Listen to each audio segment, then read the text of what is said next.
This is a hill I'll die on, and people think I'm absolutely crazy. You're not the good guy there, and Mm. you're playing as a bad guy. This game is dark. I was like, "Oh, shit." She's like, "I'd play it." And I'm like, okay, I need to reach him because maybe he wants to play my new game. But he didn't answer. Maybe lost in the spam or Son of a something. Yeah. bitch. You know what works best in the war? It's silence.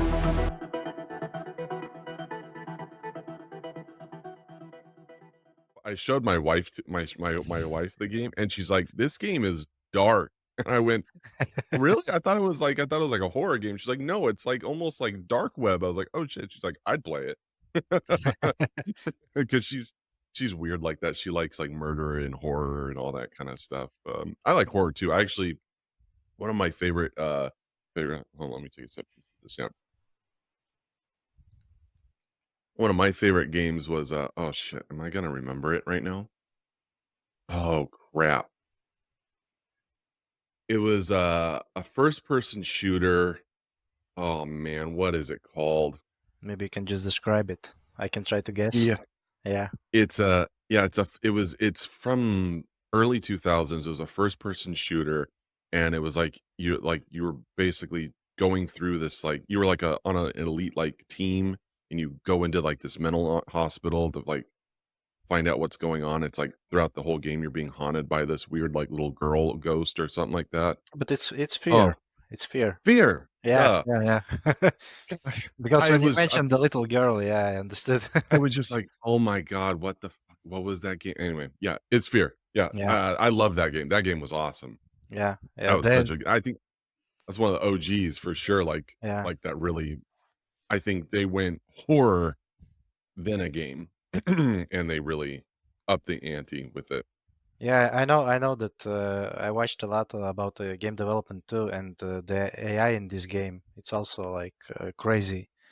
Oh, yeah. It's not just the dummy soldiers that try to hunt you. They have like a different AI techniques that they Yeah. implemented there. Yeah, it was cool to know after you play the game. Yeah, for sure. They that was definitely one of those games. It was it for me, it was kind of a sleeper too, because like, I didn't play it until, like, I'm not gonna lie, at least 5 years after it'd been out, after they'd ported it to consoles and all that stuff. Like, before it was just on PC, my buddy played it, and I'd have to go to his house to play games on the Yeah. computer because I didn't have a good computer, so I'd go to his house, and he was playing it, and he loved it, but he was too much of a chicken to really play too much. He got so he, what was it? Doom 3 or whatever, when he couldn't play that, and I love that game. I love Doom 3, man. I freaking It was scary for me when I played it because I was kid. you'd sit there with the flashlight, and you'd be like, "Oh Yeah. god." So yeah, Doom 3. I know if I play it now, it definitely not scary. Like Yeah, as I thought it would be. But yeah. but it was scary then. At the time, yeah, I mean, you're younger too, but at the time, man, I just what I would do is I just run around with the flashlight, and then I just whip out the shotgun and start blasting everything. I'm like, "Get some!" So I loved it. But, obviously, they went back into the more of their roots with the new Dooms and stuff like Yeah. that. But I loved that game. I mean, I think it was very mixed when it came out. I don't remember. I think people liked it only because it was like, "Oh my god, Doom 3D." Like, it's like a legit, like not a legit, but like a fully fleshed out, new, polished Doom, and so people were super excited about it, but that Yeah, was a fun game. but it was very dark also because Doom for me like I associate Doom with the blood, gore, and not a horror aspect at all. It's more like Mhm. hunting, shooting demons, but the Doom 3 was more Yeah. horror game, yeah. That that's totally true, 100%. You're totally right. Yeah, but for me, I think Doom 3 even was it was my first Doom game I played. Yeah. So I Mm. have a different perspective on Doom games because the new Mm. ones they are not for me really. I'm more like Yeah. horror side. I'm not in general, I'm not a big, like, I guess you would kinda classify it as a boom shooter. Yeah, boomer shooting. Yeah, I'm not a big boom shooter type of there's a couple that have caught in my eye, as far as boom shooters go, like, I don't remember the names, but there's a couple indie games that were boom shooters that were kinda looked interesting. It was more like time trial-y. Um, That seemed interesting, but in general, yeah, I'm not a big Boom Shroom. I wasn't a big, Serious Sam guy or any of that kinda stuff, which were total just that style, which is just, like, go into a room and try and kill as many enemies as you possibly can type of thing. It's okay. I like more of a narrative, and, Doom 3 had more of a narrative. It was more horror, more Yeah. suspenseful, um, which makes sense why you liked it because, like you said, you've done film and, you know. Yeah, yeah, So but what's the I also have Serious Sam on the CD. Oh, So geez, yeah. okay, well, so that's actually funny. But in our time, like I'm from Latvia, and we didn't even have official CDs, and we had like Uh-huh. pirates in because it was like early 2000s. We only had like Mhm. pirates, and they were selling games under the shelf. But we were kids; Mhm. we didn't know that those are pirates or something. You just go to the store, to the random like fish gear store, and you'll ask like, hey, can you show me some CDs? And he's like, okay, come into the room. And you come into the room. Yeah, He like it's brings you some the sort of box. black market, that's Yeah, so yeah, yeah, funny. but it was black market, yeah, there, Yeah, because we didn't have a there was no Steam yet. So, yeah. and we didn't have any chance to get the games. And I have like these CDs, but they're like totally pirated Series Sam CDs. So yeah, That's we did that a lot, in the States with, like, like Japanese games or stuff like that. If we yeah, wanted, like, a Japanese game that they weren't gonna port, you're just like, "Okay, well, I guess we'll just steal it." yeah, You know what I mean? It's just like, well, I mean, there's a lot of, like, JRPGs, or at the time, they were the only thing called RPGs. yeah, Um, now but anyway, they would, there was a bunch of RPGs or whatever that just they wouldn't port over into the US market, and so, basically, you would have to, like, buy you'd buy the game over there, and I some of the old cartridges, they did this stupid thing where, like, you couldn't play it, but the only reason you couldn't play because they notched the cartridge in a different spot compared to the US notch, and you're just like, "What the fuck?" And you just sit there with, like, a chisel yeah, and a file, and you just, like and then you get it in the game, you're like, "Yeah, there we go." yeah. I remember the cartridge time too. And we didn't have like official NES and Mm. Nintendo or Sega. We also have like some botched copies, and we have very weird cartridges. Yeah. We even have like ones where like 9,900 games there in one Oh, cartridge, jeez. something like that. They Oh, were yeah. like a bad riff-offs. Oh, jeez. Oh, that's so funny. That's too funny, man. But it's cool. It's Man. cool that you can it doesn't matter where you live, you can be introduced to gaming like that. Oh, yeah. Well, I mean, for sure, like, back in the day, it was much easier. You were talking about pirating, but it was much easier back in the day to pirate, Yeah, compared to, now. And it's still, like, easy, but I mean, like, you have to kinda go through a jump, leap, and a step, you know what I mean, to kinda start doing it again. But, like, back in the day, you had freaking, like, LimeWire and stuff like that, where it's just peer-to-peer sharing everything. yeah, So yeah, you just log on, you're like, "I wanna download this." That's where I actually when I got that flag, it was actually when I was, like, a teenager, and, I'm not super proud of it, but, I don't care, and, it's probably past the statute of limitations, but I stole, like, every software known to man. I stole, uh, 3DS Max, Maya. I stole almost every single Rosetta Stone language at one point. I was, Adobe Photoshop, like, I was going bananas. I was just a software whore at that point, just taking every single thing that I could online, yeah, and then I ended up getting that flag because I was just like, I was pirating everything. Pirate Bay was my best friend, and then yeah. yeah, we all know how that went, so alright, well, anyway, so we got Arthur here talking about Encrypted Nightmares, and this is one of those games at my first glance, I thought it was just kind of like a horror game, and then after talking to my wife, she's like, "It's darker than that.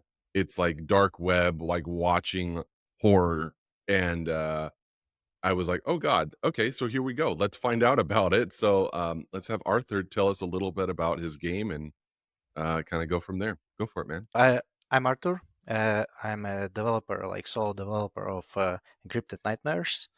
I like my day job, mostly what I do in my life is I'm a QA engineer. So I test a lot of things, and my dream job, if I could choose, would be a filmmaker. And in this game, in Encrypted Nightmares, if you can check it, you can see that it's like full motion video. So it's basically I mixed what I like. It's movie making, it's filmmaking, yeah, with the gaming, because on my day job I work a lot with the coding and stuff, and that's how I could mix like what I know and what I like and created the Encrypted Nightmares. Yeah, so it's basically found footage game. It implements like this found footage genre, and if you know, there's like this subgenre for found footage. It's called screen life. So it's basically when we are looking the movie, when people are using the computer. It's maybe the most popular ones are unfriended. Hmm. Yeah, yeah, and so I tried to make something like that, but instead of just watching people using computer, you are like the hero of the movie who uses this Mm. computer and gets into the situation, what's happening, and like reveal all the stuff that is happening in the game. So yeah, so it's kind of mix of movie, but you like play it. So more like interactive fiction. There's like not a ton of gameplay. It's not like with the hundred of features. It's very simple game, and yeah, it's like my hobby project, which I just try to make real, and yeah, it's coming out soon. So yeah, Yeah, it looks like we have a planned release for the 15th of this month, yeah, yeah, or of April, because I'm not exactly sure when your episode specifically will yeah. come out, but it may be out, it may be coming out really soon.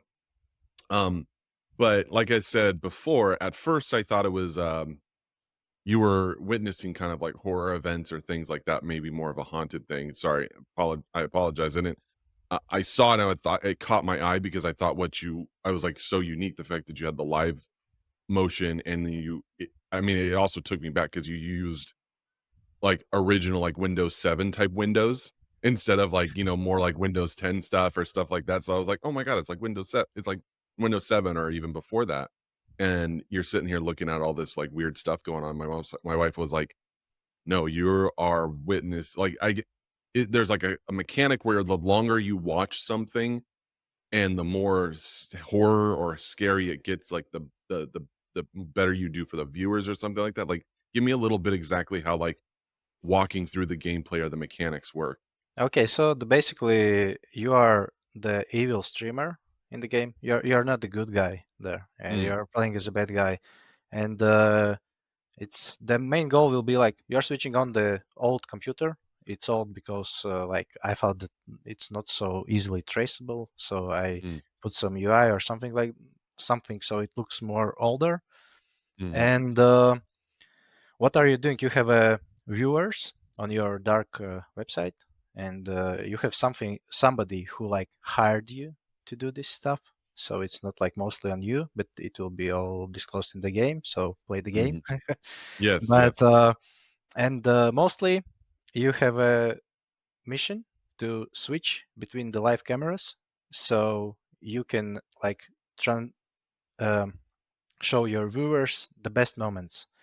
And you need to gain more viewers, and if you show like more horror, because you can show like empty wall, and you can show just one camera if you want all game, but you won't gain viewers from that, and they won't like send you crypto, because they are sending you crypto. And also there's like a chat on the site, and it's also interactive, and it's there's some like random things. Chat is chatting with itself, like like it happens on Twitch. Sometimes you watch some game and it's like random, but there's like also some interactions with the what are you showing. So yeah, so basically like it's choose your own adventure, but you don't have a time to think about your decision, because like all the cameras are live. And the thing, how are we how me and like the my friends who helped me film it, how we did it, we set up 9 cameras, and we set up 7 cameras, and there was 2 extra for the different shots. But if you play the game, you understand what I'm talking about. And they were recording live. So Hmm. there's like no cuts between cameras. So it's like just one shot on different cameras. So and everything is happening live. So it's not like you switch between and you see some moments or Hmm. just it's if you miss something, you miss it. You need to play the game again if you want to find some secrets. And there's a lot of secrets also in different cameras. So there's more interest in the game because one session it's quite short because I love short games and think for solo dev it's also cool to make short games and it's 40 minutes and it's like it's no more no less. It's like you play the game in one sitting and then you can play it again if you didn't gain like crypto as much crypto as you wanted because you'll have achievements and something like that. Yeah. So basically, you in this 40-minute session, Yeah. everything is happening at the same time, and it's up to you to choose what thing at happening is what you want to witness. Is that Yeah. about right? Yeah, you can like there's a hero and there's a main monster, but it's not the only one. And you can switch cameras so it shows monster, or you can switch Mm, cameras so it shows more hero. And it's for you mhm, to decide. Maybe you want to show more monster in the frame. Maybe you want to show how hero is hiding from him, and you can play it differently. So I mm, hope, and I watched my friends play test it. Like I was sitting and watching how they play test it, and yeah, there's a different narrative happening. It's for you to mhm. decide. Yeah. That's really cool. I mean, it was definitely something I hadn't seen before by far. Like I hadn't thought of. You're just essentially, it's like you're booting up a computer and just kind of flipping through cameras, but then you have this element of like kind of like, oh, I want more. I want to get more viewers. I want to get more money. I want to get that. But then that's a really cool element that you have, which is I think which is hard to do as a game developer, but really create a replay value to it because it you have this thing that all happens within 40 minutes and you're like, "Well, shit, man, I wanted to see this or this." You know what I Yeah. mean? Or I wanted to watch more of that, or maybe I was too scared to not watch something or something like that. And I think it's really hard to figure out and for a lot of devs or is what do I add or what mechanic, what thing do I put into my game that gives people the urge or desire to play it again? You know what I mean? Even though you're only 40 minutes, I mean, that's fantastic. I think in a game like that, 40 minutes is like, I think that's perfect, especially because if you play a horror game for too long, sometimes you get a little overwhelmed and you're like, I need to take a break. You breathe and you're like, okay, let me take a break and walk away. So you like 40-minute session, you walk away, you're like, oh, you know what? I'm gonna go back to that. And I think that's really unique. So what I have a couple what did you build it in? And what was that journey like deciding to what you were gonna build it in? And like uh had you ever built a game or done well, you said you've done you do your full-time job. I'm sorry, what was it again? It's a QA. It's quality assurance engineer. Yeah. Okay. So Some you have a little tester. It's tester basically. Yeah. okay, so you have a little bit of code background in you? Yeah. I have, Um, but but let's so say anyway, yeah, so like let me yeah, know if you built it, if it's a bootstrap engine or if you built this in something. yeah. So I built it in the Visual Code engine. It's a GDevelop 5, Okay. and so basically, why did I choose it? Because like I know coding. It's not like I love coding. Yeah, and it was a good choice for me because previously, even when I didn't know how to code, it was like maybe some 8 years ago. I built some small games for the Newground. It's like Flash type games. I don't know Mhm. if it's still alive now, but yeah, but Newgrounds Mm. was very popular then, I and used to play that in high school when I wasn't supposed to. yeah. Well, I don't know if it was Newgrounds, but it was something like a Flash type of game thing Yeah. on the web that you would play because they didn't, the geniuses hadn't figured out how to block it yet. But anyway, sorry, go ahead.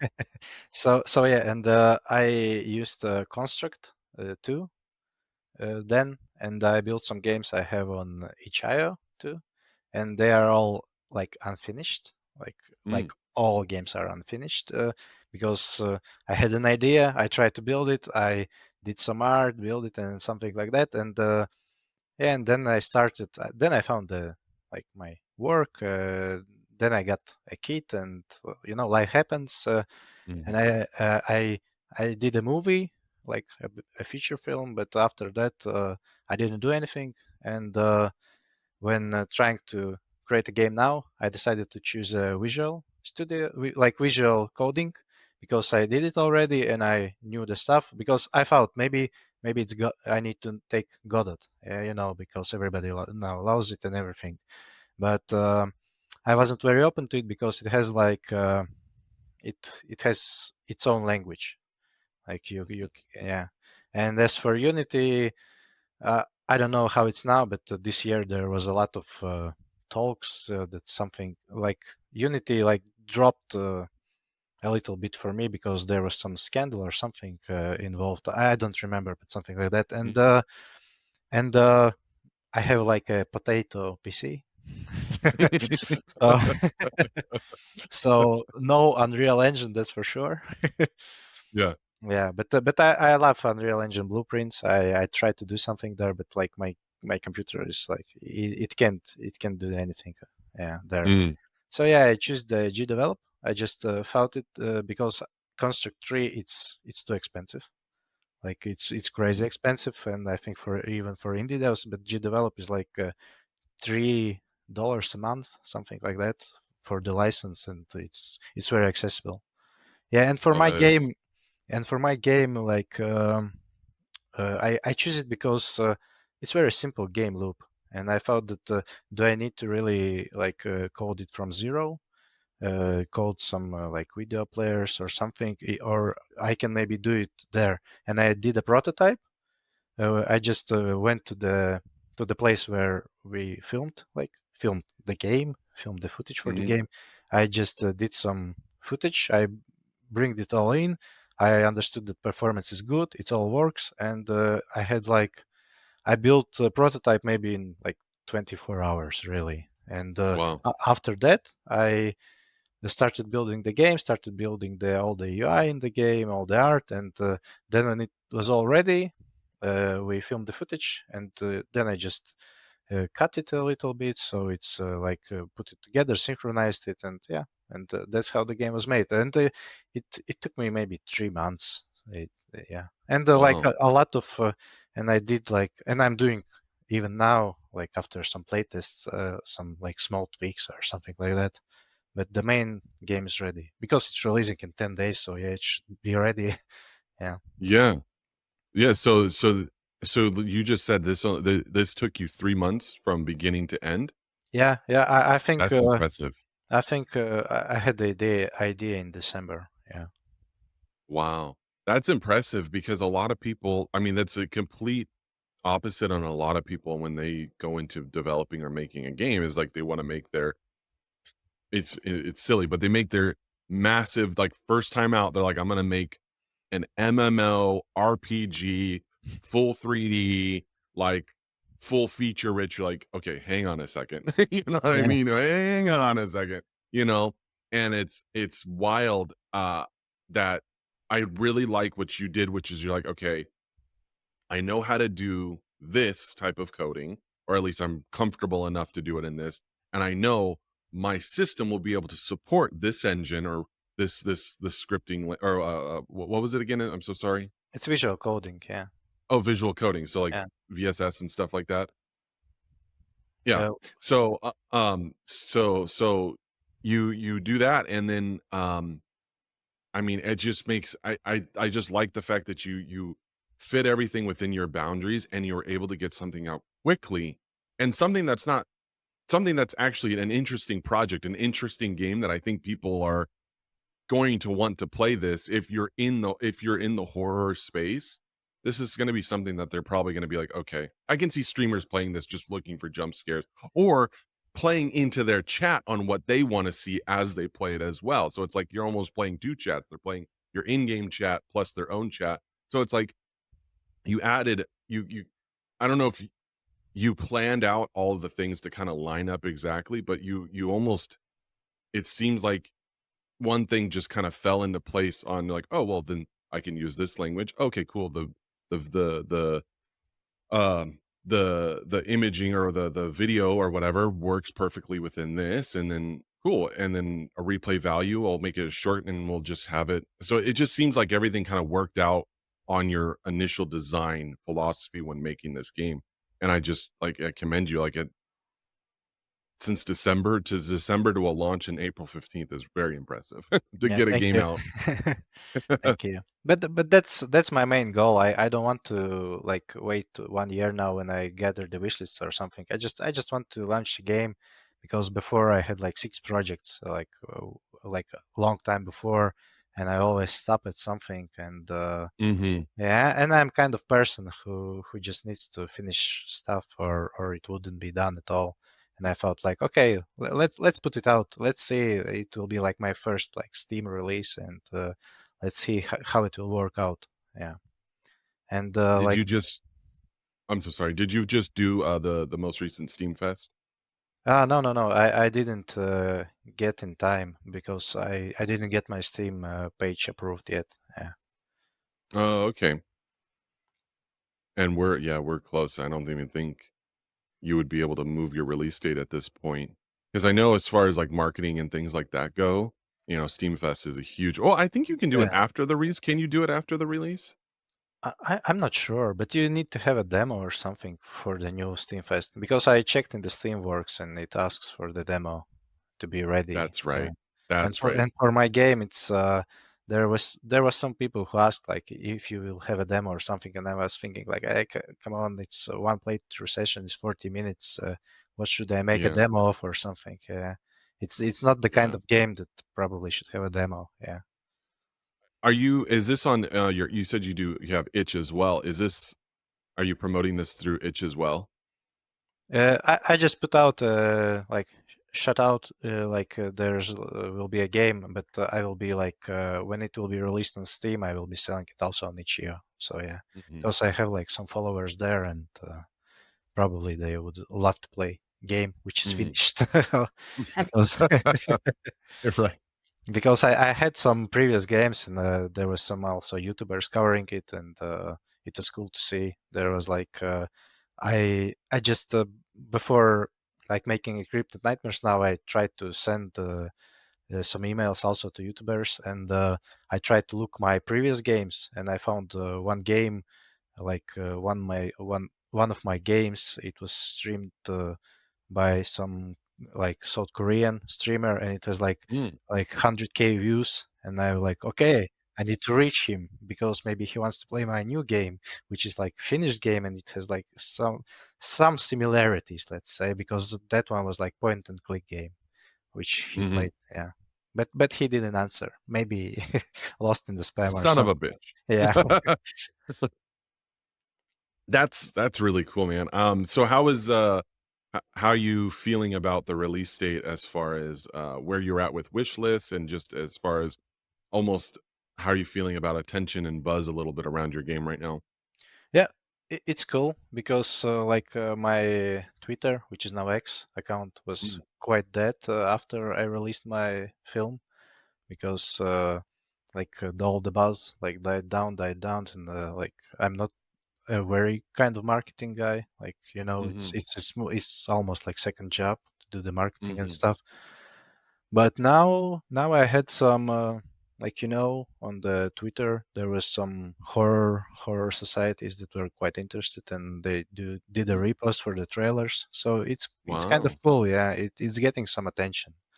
I that's think cool. for indie game it's getting like attention that it needs to get. Yeah. It's not a Yeah. AAA project that with a million shares or something like that, but that's cool. Yeah. I mean, that's really cool that's one of the things that I've realized that there's so many little niche communities that are hyper focused on like one type of like cozy games or they only play platformers or whatever and they have there's literally you can find a band of friends in any thing that you love. And it's cool that like one of those little communities you found and picked up your game was like, oh, this is interesting. This is really cool. And now you kind of have like a little bit of a community that's like behind you. And so if you don't like, where are you as far as wish list, just out of curiosity, if you don't mind Yeah. sharing? So it's a month that I have Steam page, and it's 600 like 700. Yeah, so it's cool. That's pretty cool. Yeah, yeah, That's not bad. I mean, so you've had your Steam page up for 1 month yeah, yeah. and 600 wish lists, that's pretty good in 1 month of just basically putting it out there, so Yeah.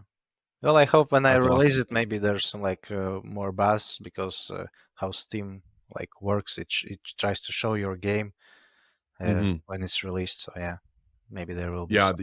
Yeah. you start to move up into that, well, you're just about there. So the 15th, you come into the 15th, so actually, yeah, in, like, a few more days, they'll be sure you start being pushed into that popular upcoming, feed, Yeah, well, which is pretty neat. if you open like my game and you click a Mhm. short tag, I'm like opening it right now too. If you click a short tag and scroll, I don't know if you see it for you, but if you like coming soon games, if you just scroll it, you should see my game there too. Oh, shoot, so it is already there. It is already kind Ah, of, like, coming and soon popular. it's not now, but it was like like in the morning. Yeah, so it's like going here and there, but it's on the short tag. It appears sometimes. Yeah, so it's cool. That's cool. That Yeah. is cool. Yeah, man, it's a very unique game. I'm kinda it just what kinda gave you the inspiration to think about, "Hey, I'm gonna make this." Like, what was your inspiration behind kind of making this type of game? Okay. Yeah. So there's a little backstory needed, I think. Mm, Before the game, I released a feature film. It's called The Land mm, of Blue Lakes, and it's a found footage horror movie. It's about the friends who go on the kayaking trip, and they are like staying on the islands, and they are encountering like some monsters, some stuff, some weird paranormal stuff, which is like taken from the Latvian mythology, like which is mm, around here in my country. So I tried to like put it together, and so yeah. And when I created this film, it still has some buzz in the found footage community. Like wow, yeah, there's like a big Facebook group, and they're still watching it. That they love this wow. movie. Yeah, and it's available for free, so you can watch it anytime. Uh, so yeah, just type the name in the browser, and it will show you the movie.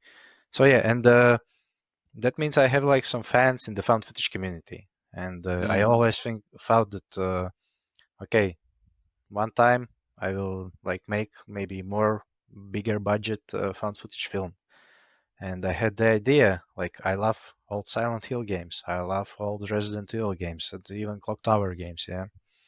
And they have this a locked camera perspective because of the engines they did it, and I thought maybe I want to make a movie which uses this like locked camera perspective, but I want it to feel like it's survival horror game. And I mm, thought, okay, maybe it can be like somebody took some person like in the abandoned town, put him in, and there's like people watching it, and you are one of these people that is watching it, and it's like some mix of survival horror game, but it's a movie, so something like that. And I thought, okay, how I would justify it, and justification is easy. It's like it's security cameras, like mm, obviously, yeah. And I had this idea like for a year maybe. I tried to write different scenarios and try to put it somehow in the film idea. And then one day I just like woke up and like, okay, maybe I can make it like a game because I know how to make games at least mhm, in some level. And yeah, that's how it happened. I just did some like rough like playtests on my computer, how it looks, how it would work, and yeah, and I found that it would work, and I believe it worked. Yeah, yeah. I mean, what's cool is, like, can you since the way you built it, you could easily make at least, way it looks, you could easily make, Encrypted Nightmares 2, yeah, and you yeah. just film something up. I'm I assuming already, yeah, I already have the like script for it. It will be and bigger. I I already have it. Yeah, and I can imagine your production time would be, like, a month, maybe. Now, you don't have to really code much o other than maybe some new conversations, maybe some, different, you can add, like, hacking elements and some stuff or whatever you wanna yeah, do, but but as far as, like, you just swap the video files essentially with the new video files, change a few things, color, tempo, like, colors and stuff like that and around, and you're like, "Encrypted Nightmares 2," Yeah, you know? If it performs super well and it seems like something new, but it very much, like, this is one of the themes I'm finding with a lot of the people I've been talking to, which is, like, they took one thing and tried to just they took a really simple concept in a way. Obviously, the games themselves making them typically it's not simple, but they took one thing that was simple and they tried to kind of perfect that one thing. And for you, it's like you perfected or you really wanted to perfect just these windows and you watching somebody do something. And it's like, I- first of all, I've never even really, this isn't even like uh, uh, a type of genre that I can even think of other than like the choose your own adventure, like you said. That's about the closest thing you could even think of as far as what this is, but it's a completely new type of genre in a way that you've kind of stumbled upon that I think, well, you have horror people that are super interested into it. And so I think it's one of those things that's like you don't have to go and code or design or create artistically a whole bunch of new assets and stuff like that to put in the game. You're like, oh, what if I had this storyline in the film? Okay, cool. So here's the angles, here's what I'm gonna do, and then you go and film it, and you do exactly what rinse and repeat, and you can be on Encrypted Nightmares 7. yeah, yeah. So it's basically it's also I also found that this first game it even has a runtime like one episode, yeah, Mm, one TV show, yeah, and so it's basically can be like the second episode of like something continuous or some new story, but also like mhm, in the short frame because I think like if it's too long, then it will be also too hard to play it for a long mhm, time because also for myself when I was designing it and doing it there's a lot of management you need to do when playing the game because you need to switch, you need to try to catch up, you need to see the monster, see the person, see the hero there or something like that, and it's also quite it's game which also needs to be a little bit disturbing. It's not like jump scare horror. It's more mhm. like on psychological disturbing side, and you feel this Uncomfortable. You're like, yeah uncomfortable. You feel this anxiety, and mhm, that's why I don't think that it's something that needs to be played in the longer sessions. And that's why mhm. yeah, I can create the second part and maybe a little more deeper story, more heroes, and but basically yeah, I have the idea already. Like it's all written on the That's paper. awesome. Yeah. Yeah. How was the sound? I'm assuming sound had to play a pretty pivotal part as well, because it is all I mean, it's suspense. It's very you're trying to draw people in, and when I think of, like, some of the best horror and suspense, I mean, sound has gotta be, like, right up there with you when you're trying to design some of these really intense moments, and so how was that design process for you when you were trying to design the sound for the game? Yeah, you know what works best in the horror? It's silence. Yeah. So basically, the sound, which of course you hear like the mouse clicks, you hear the some computer buzzing and everything, but there's no music, nothing like that because it brings more tension. You know, like you're sitting in the empty room and you're just clicking through those videos, and in the videos it's just live sound, and the place where we filmed it, it's you know when it's empty, when you look at the empty screens, it's more scarier than when you look at the like maniac monster following Mm, because you have the sound of foods and something or something is happening, but when you watch this like empty screen and there's some like buzzing or like this not it's not like silence, it's like this like like a silent white ambient. noise, Yeah, like white a noise. Yeah, yeah, yeah. yeah, Yeah. like a low murmur type of sound. Yeah, so imagine just like you're playing it with the headphones at night, and it gives like this disturbing feeling. Yeah, that's what I was going for, and it just worked perfectly with the sound that we had on those videos because the place where we filmed it, it's just like it has this like dark ambience, something like that. Yeah. Mhm.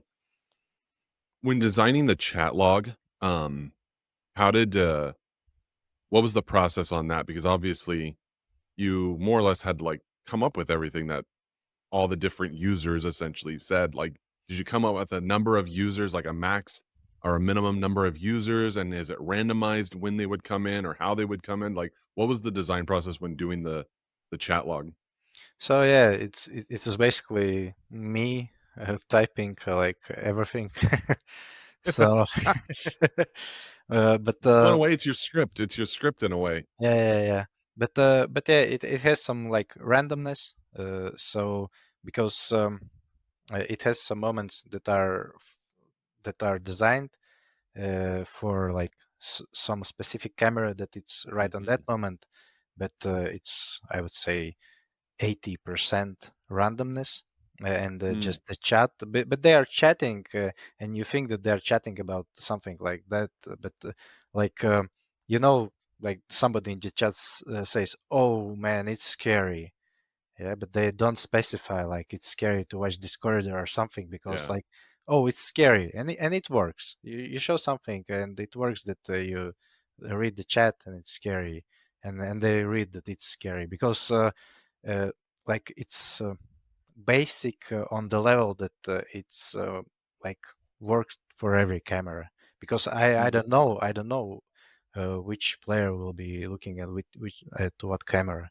Yeah, I have like one friend play tested, and he just like he didn't see chat at all, and I was like, why? Like you didn't see I designed this chat and you didn't even read it. And he's like, man, I was so invested in the video. That's What's so happening there? funny. Yeah, But that goes into, what we were just saying earlier about the replayability, yeah, and there's something he completely didn't see, and you have like I said, I don't know if it was you very deliberately designed it that way, or if it was of like what, in the words of Bob Ross, "A happy accident." You kind of stumbled upon this just making the game and realized like, "Holy crap, they're gonna wanna it it's going to be like people are gonna need to play it again and again and again because this case in point that you had a friend who didn't even look at the chat log the entire time, which is a probably a pretty big element to the entire game itself. Um, so I just think that's so cool. Like the fact that I don't know, maybe you can speak into that. Like, was that really the deep design philosophy? Is like I want people to feel like they want to play it over and over again, or it just kind of worked out in that way. yeah. Like you said, it's happy accident. Yeah, It was like I designed it because I thought, oh yeah, it will be cool to have it because it won't be so empty, and it's something I can do. Why not? It's not so hard to do, and it just works out. Yeah. yeah. I thought maybe that maybe if game works out and I will do like the second episode for the Encrypted Nightmares 2, I thought that maybe I would give like some more or like more randomness or more Mm. responsiveness to the different camera. Yeah, what it's happening there, because I thought about it, I did it, and I tried to implement it, and there was some overlaps, and I didn't really like it, and I thought, okay, maybe I need just somebody to help me with this, but let's just see how it works here, and if it's cool, then I can expand it, because I don't want to make a process to last like 2 years, 3 years for my first game. Yeah, Mhm. Well, and this one has lasted you 3 months, yeah, which is like I said, that's something uh, in itself is quite the feat, but obviously but that's one of those things that I just like I'm having a hard time articulating it, but it's like you took something the obviously everything you made wasn't easy, but you took something so simple in a way on its face and you were able to just expedite that development time and just staying so much in your own boundaries and saying, okay, well, I know I can do this really well, and I can do this really well, and I can do this really well, and it all just kind of fit together. And the happy accident is that this is going to have really good replayability. I mean, the sequels can be really easily done. You built yourself a little bit of a platform by keeping yourself so much in this your own boundaries of what you're able to even do. and then you be able to publish a game, push out and develop and push out a game within 3 months, I think is just, a huge accomplishment for sure, and it's appealing. Like, I'm not like, when I wouldn't have reached out to you if I didn't think it was something that was actually interesting, and that's what caught me. I was like, "Holy crap, this is like he has filming here? This is dark," and then my wife told me, obviously, it's much darker than that, and I was like, "Oh my god, even better." Yeah. Yeah, we've talked a lot of, like, even without looking at this, but just digging into, like, a niche audience, instead of, like, a really broad audience, and for you, that's kind of what you've done. You've dug into this really a niche audience, and, one of the things we hear too as far as when it comes to, like, marketing is that, like, horror games sell because especially within a 40 I think you're going to do well. So, I wanna talk a little bit about your film career a little bit, and is that something that you've always, like you said, your dream career is you'd love to be in the film industry, Yeah. but I guess one of the things you've kinda discovered, it's much more difficult to get in it than possibly doing game design, which obviously the game design community is one of the things I notice is everyone's so supportive for the most part. For the most part, sometimes you get some oddballs, but in the general sense of the word, like I feel like game devs are very supportive and interested in a lot of people's other projects and stuff like that. So what is it like the jump and I don't know, give me a little bit of background on how you got started with film and then just saying, okay, well now I guess I'll move into game design or what was that journey kind of like? So basically, I was film geek like all my childhood. Like my favorite movies when I was like maybe 4 year old was Anaconda or something. That is So so yeah, fun. Oh yeah, man. The original one, right? With yeah, J yeah, Lo and yeah, yeah, yeah, yeah, yeah. okay, good. I had it on VHS tape. Yeah. So I watched it a lot, and also The Predator or something like that. It was also bootlegged once Mm, with the Russian dubbing. Yeah, so mhm, it is not in the Latvian. We watched movies in Russian, and yeah, mostly. And so basically, yeah, I was a big film geek from my childhood, and I did a lot of short movies with my friends, and we like if some people were trying to do sports or something, I was just like doing movies in my district with my friends, and mm, my parents were like, okay, like wanna maybe newer camera or something because they like what I do, and I was like, yeah, cool. It's so supportive of them, and after the school, I graduated as my bachelor's degree are in the film directing. mhm, So yeah, so it's my like education and stuff, and I also did some short films, like more quality ones than I did with my friends, of course. And after that, there was like some hustling, like doing some advertising and stuff, and like even filming weddings and stuff.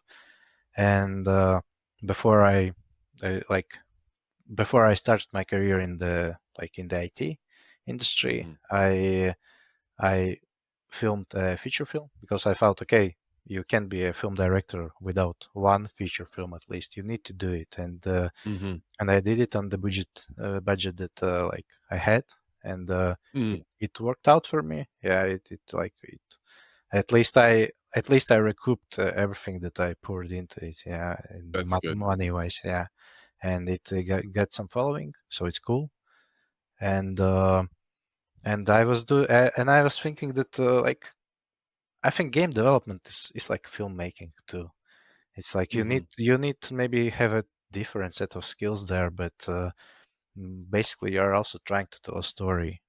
Yeah, not in all games, of course, but even if it's just gameplay, mhm, games which just have gameplay, it's anyway, it's a story, it's emotion. So yeah, so game dev, it's also something that you want to get emotion out of the people.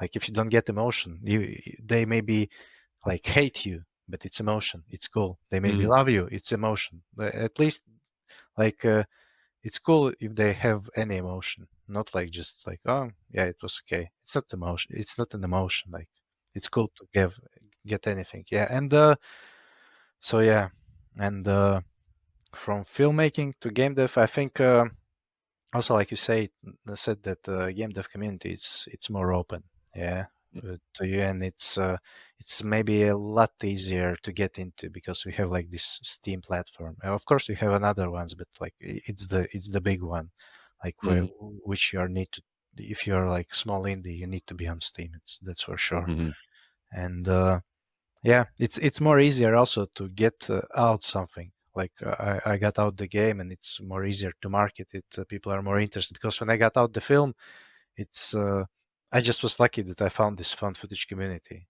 which liked it, and that's why I made my game also around the found footage because I felt that okay, mhm. maybe some people that watched my movie wanna will try my game and vice versa. Yeah, Yeah. so Well, that's you're that. building you're yeah, yeah, you're building on top of your market, Yeah, and it's like you're continuing to garner fans. Like think of uh um man, my brain is so fried this morning.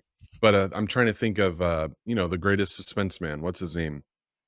yeah, yeah, Alfred yeah, Hitchcock. yeah, yeah. Alfred, and so like he built his community and his following based off of him being the master of suspense and stuff like that. And so it's like you kind of have started to build your little your little horde, your little army, you know what I mean, of followers because of this niche that you're finding, which is this found footage type of stuff.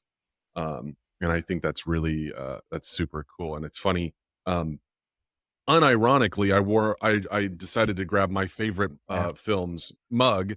Let me show you something too. Wait. Yeah, yeah, yeah, I unironically, Yeah, like unironically. oh, it's that this is my favorite film, and well, I have a lot of favorite films, but it's I think if someone was like, "What's the greatest movie you've ever, like, seen?" I'm like, "Jaws" is, like, to me, one of the greatest movies ever made. I think suspense-wise, I think action-wise, I think humor. I mean, it taps every single emotion that you want as for when it comes to a film, and it's just, like, the characters, everything about that movie, I can watch that movie 100 times and still be like, "I love this thing." It's so good, and, yeah, Jaws I love it. I love that movie. Well, Yeah, I just love I love classic, Spielberg. I love yeah, classic Spielberg. I think his older stuff not so much like well, he doesn't direct too much anymore, but like, when he was really in his heyday directing, I was like, "Dude, he's the king." Like, he gets it. He knows how to put an audience in suspense to draw a really good moment, you know what I mean? Even some of his more commercial stuff, like also one of my favorite movies, E.T. is one of my favorite movies as well. And I'm like, he just knows how to draw you into the movie, and with pulling in all the elements, the sound and the visual and the stuff like that, he knew how to make good movies. And man, I miss good movies. I yeah, really miss I miss when people actually cared about making a good piece of art. And even, commercially, obviously Jaws luckily did well for them, you know, but obviously he went on to do so much other stuff, Jurassic Park, E.T., all these other big titles and stuff. But yeah, man, do you are there what are some of your well, we can talk about film because I can go down that rabbit hole with you too. But what are some of your icons when it comes to directing? well, uh, it's like it's always so hard to answer questions about movies when you're such a film geek. Like Mhm. you love like a lot of stuff, Yeah. and you love a lot of movies. But of course, it's the classic ones. It's Spielberg. It's also Lucas, Mhm. and it's also Ridley Scott because I love Alien. Yeah, Oh yeah. and so, of course I love also James Cameron. But it's I can just name and name and name because but it's mostly all the classic directors because Mhm. for now it's hard to call some names. Of course I love Nolan now. Yeah, Mhm. he's the cool nowadays director who's very like Mhm. popular. There's not a lot of big names like now. There is big names, but it's not like I'm a big fan. I think that I love their work, but of course I will love the classic ones because Mhm. I love Robert Eager, who Mm, made The Witch, Lighthouse, yeah, and the new movie. I forgot how it's called now, which was released this year. Yeah, but just totally out of my mind. But yeah, but there is cool directors also too, like Ari Aster, yeah, who made mm, Midsommar, Hereditary, and Beauty is Afraid. Also cool movies. They have names, but it's mostly now. It's also very cool that now the directors that you know are horror directors too. It's not that's like funny. I yeah, it's not like I know some fantasy directors or some like Mm. drama directors. Yeah, so So mostly you may disagree with this, but I this is a hill I'll die on, and people think I'm absolutely crazy. Uh, but also like one of my like top tier movies, and this is you're gonna m- maybe you'll get it, but maybe you'll find it hilarious. Is the live action Speed Racer? Now, hear okay. me out. No, but hear me out for a second. Okay. So it sounds so you're like, okay, wait a second here. Obviously, it was directed by the Wachowskis. Okay. And I have never seen a movie combine CG and live action in a way that actually felt like they did it in such a way that just makes you go like it's really like you're watching, like, a freaking painting. You're just the way that these things communicate together, the visuals, the sound, the back and forth, like, the end scene when he finally gets in the Mach 6 and he does the final race and he's his car breaks down and he freaking does that big drift around, and the way that he's just, like, melting the track, it just, like, blows you like, for I'm also a huge, like, 3 CGI nerd kinda, and so, like, when you watch that, you're just like, "This is insane." Like, it was so underappreciated. It's obviously goofy. It was made generally for kids, like, obviously.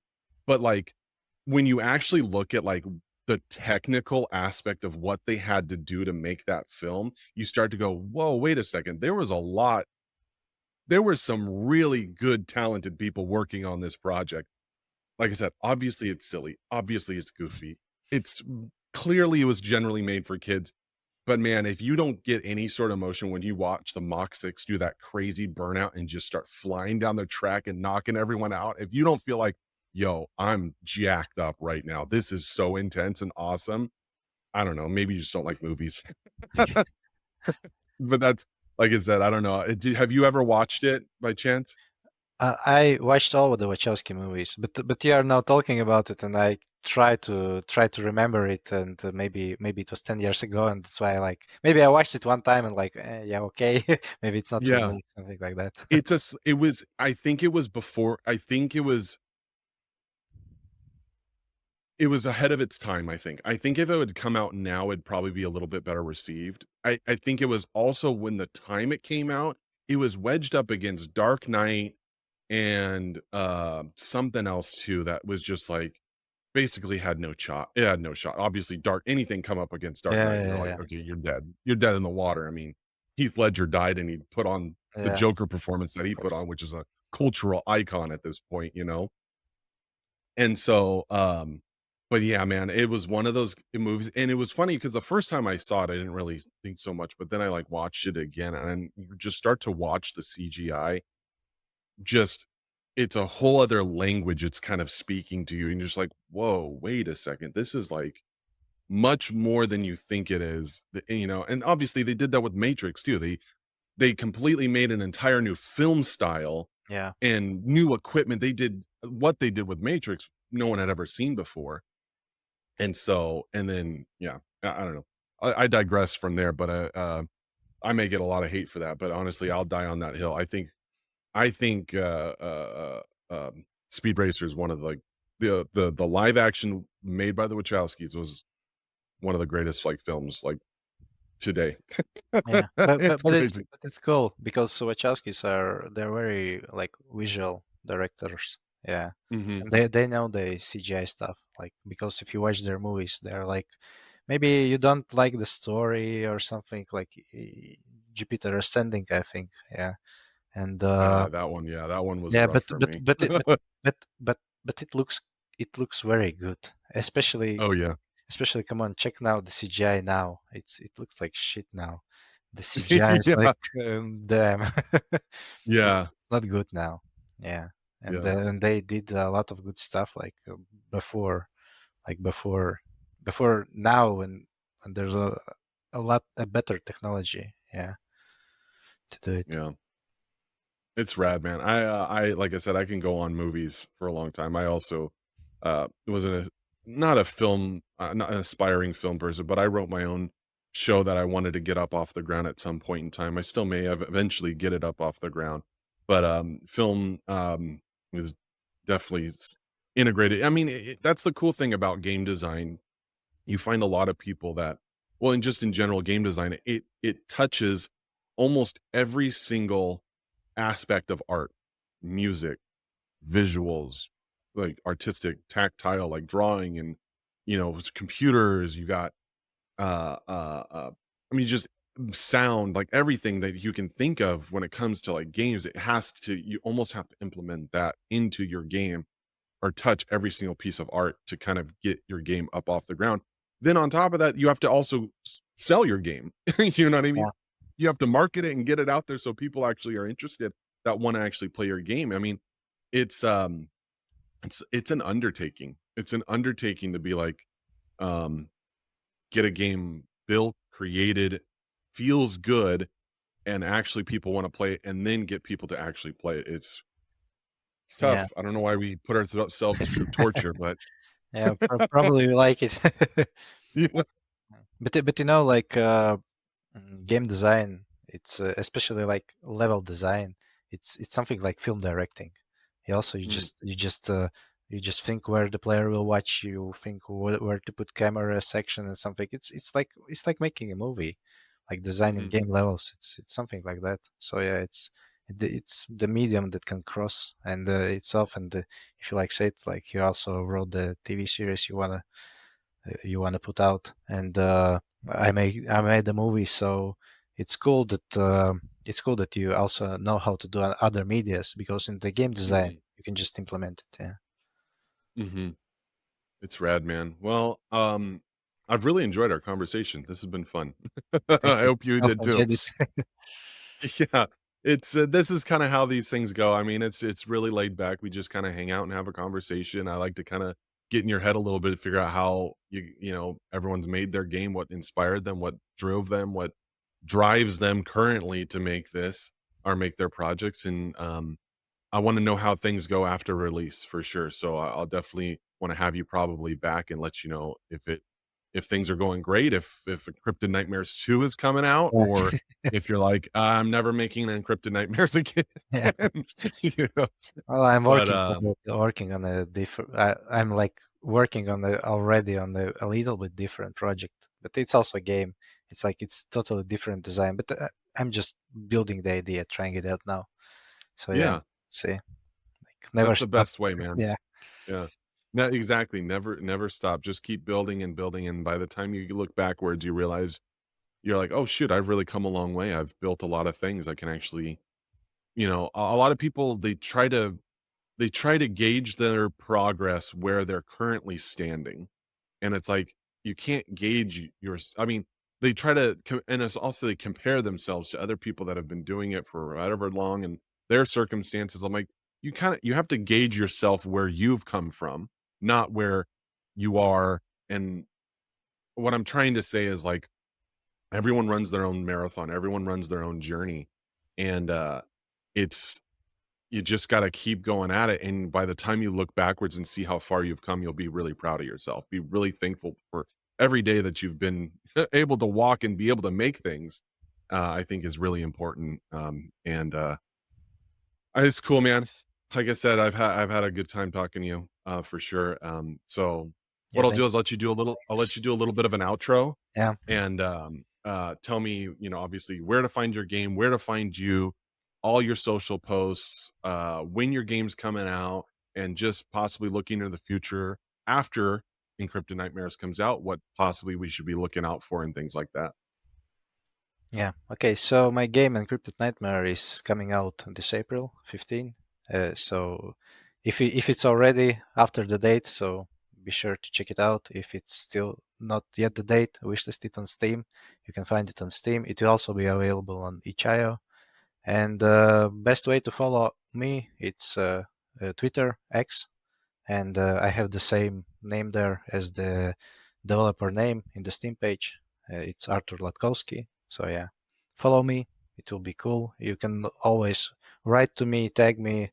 I'm always open to conversations, and I love to talk about my game, about your games, and also I would love to communicate with other game devs Mhm, who wants to make maybe something together. Yeah. mhm. So let's not be alone. Let's do something together. Well, right on, man. It was awesome. Thank you so much for being here. All right. You Well, take care. take care.